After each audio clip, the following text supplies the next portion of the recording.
Good evening. My name is Ibiatam Nakoro. The title of my presentation is Tuberculosis Burden in Africa Among HIV Positive Populations, Trends, Distributions, and Public Health Implications. The class is Data 6259081, Spring 2026 session. The faculty is Professor Carrie Beam.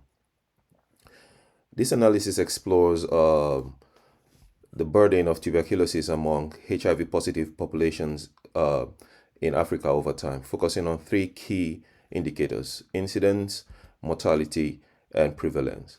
The goal is to understand how the disease has evolved, what progress has been made, and where challenges remain. The first chart is a time series that shows analysis is a time series analysis that shows the TB incidence among HIV positive um, populations in Africa increased rapidly during the early 1990s and early 2000s, excuse me, likely driven by the expansion of the HIV epidemic.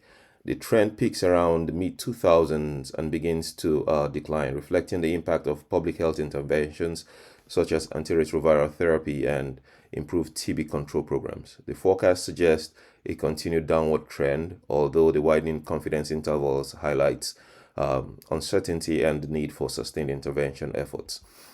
Also is another time series chart which reveals a clear rise peak decline pattern in TB related deaths among HIV positive populations in Africa. Mortality increased sharply through 1990s and early 2000s due to the expansion of the HIV epidemic and insufficient treatment capacity. The peak around 2004 marks the height of the public health crisis. Forecasts also suggest continued reductions in mortality, though the widening confidence intervals also highlight ongoing uncertainty and the need for sustained intervention efforts. We also have a third chart, which is also another time series chart, which shows a steady increase in tuberculosis prevalence in Africa during the same time periods, reflecting the combined effect of population growth and the HIV epidemic.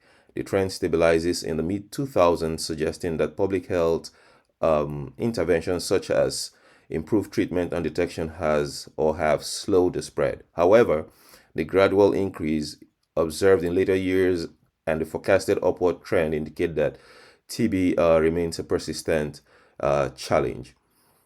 Here is a stacked bar chart, which is different from the time series, which have been showing all the while. It shows the total TB burden in Africa over time by combining incidence, mortality, and prevalence. While mortality decreases after the early 2000s, prevalence continues to rise, indicating that more people are living with TB rather than dying from it. This suggests that treatment has improved survival, but transmission is still ongoing, making TB a persistent public health challenge. We also have a geographic field map which shows the distribution of TB prevalence, across African countries in 2013. The highest burden is concentrated in countries such as Nigeria, South Africa, and the Democratic Republic of Congo. This uneven distribution indicates that TB is driven by regional factors, and that the targeted interventions in these high burden countries could significantly reduce the overall disease burden in Africa.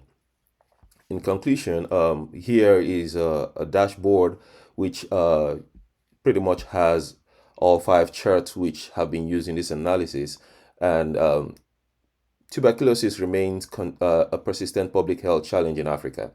The data highlights a critical need to shift focus from not only saving lives through treatment, but also reducing new infections and long-term disease burden through targeted region-specific interventions.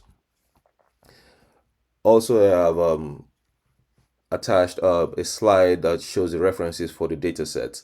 Once again, I'd like to say thank you for your time and hope to see you in the next class. Thank you.